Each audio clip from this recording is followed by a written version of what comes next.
From Hargeisa, Somaliland, this is CBA. Welcome to the news in brief with me, Abdillahi Hassan.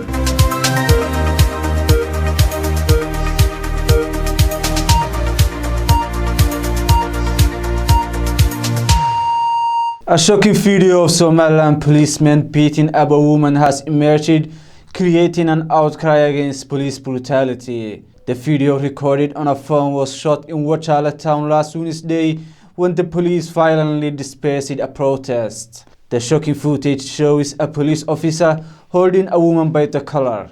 Two officers are running towards them. She is dragged by the officers when she receives two blows from different two officers. Almost falling down, the police still drags her when yet another officer kicks her hard in the stomach. The police of the border town keep violently dragging the woman until she disappears from the frame. The unidentified woman is said to be a relative of a man the police had shot dead on Saturday and left his body at an abandoned farm. Although the police have not yet commented on the matter, the man is said to be a suspected trafficker smuggling illegal immigrants into the country.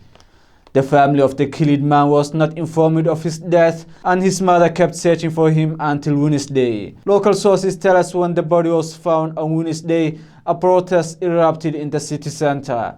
That's when the footage of the police brutalizing the woman is recorded. This constitutes a litmus test to the reforms promised by the new police commissioner, Brigadier General Dabagale, who assumed office last October.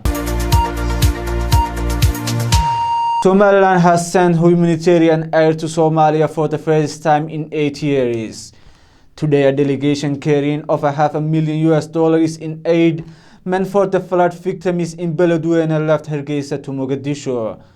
The delegation was welcomed at Aadan Yabaal airport in Mogadishu by Somali officials, including cabinet ministers and members of the federal parliament. Heavy rains in late October have caused widespread flooding in Somalia, displacing more than 270,000 people.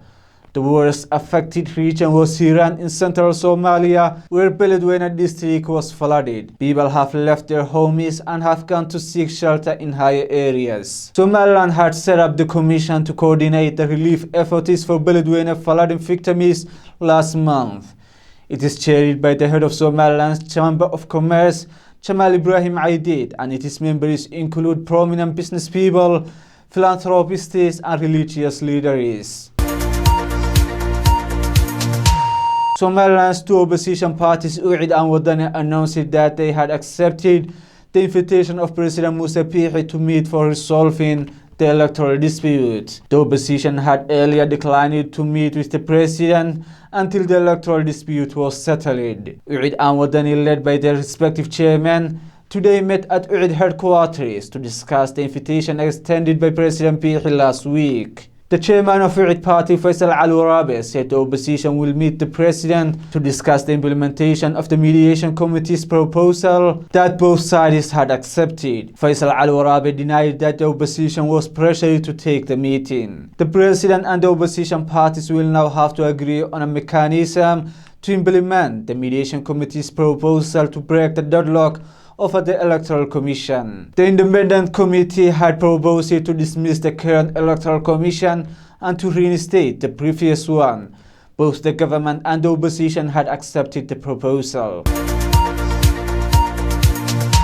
The United States President Donald Trump has signed a year-end spending bill which authorizes the first phase of debt relief for Somalia. Earlier in the week, Congress passed the spending package, which included $35 million to begin paying the principal of $1.1 billion in US-held Somalia debt. This was confirmed in a tweet by the executive director of the religious development group, Jubilee USA. Jubilee USA worked on debt relief for Somalia for the last 2 years. Eric, in a Twitter thread, said relieving Somalia's debt could mean building new roads, women's empowerment, kids going back to schools, and moving forward measures to end extreme poverty. On Wednesday, the International Monetary Fund announced it is organizing the cancellation of its share of Somalia's debt, which stands at around $140 million. The body said it is seeing good progress from the United States government and the IMF on Somalia debt relief. Somalia owes about $4.6 billion in debt. The United States is the largest creditor, holding $1.1 billion in Somalia debt. The majority of the remainder of the debt is held by the International Monetary Fund, World Bank, France, and Italy. Jubaland State President Ahmed Mohamed Islam Ahmed Madoobe today opened a conference on Somalia financial affairs in the port city of Kismaayo, attended by the federal government and regional administrations. The meeting was also attended by the Minister of Finance Abdirahman Duale Bayle and all Ministries of State Finance in the country's all federal member states.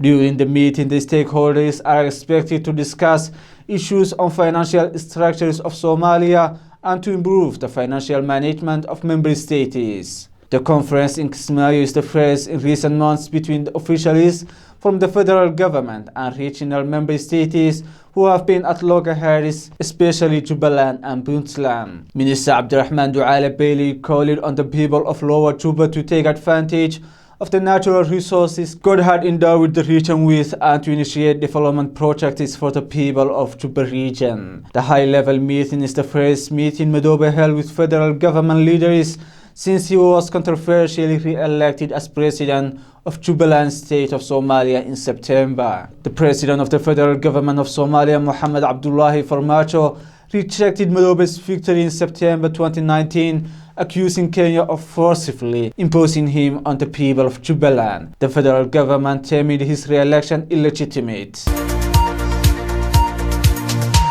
The Somalia Police Force today marked the 76th anniversary since its inception. The main ceremony took place in Mogadishu and other towns around the country.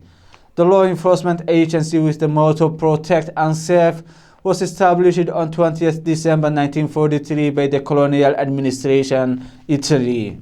Before the fall of Siad Barre, the force was one of the most efficient in the African continent. In the recent past, the force has built stronger structures, including recruiting younger and more educated people into the force. A well-orchestrated ceremony to commemorate its establishment and those died in the line of duty took place at the Somali Police Transport Department in the city. The celebrations were expected to take place yesterday, but technical issues has necessitated it to be moved to Saturday. That's our news in brief. Thank you for joining us. Stay tuned for our full and more detailed news coverage with Yonis Deco.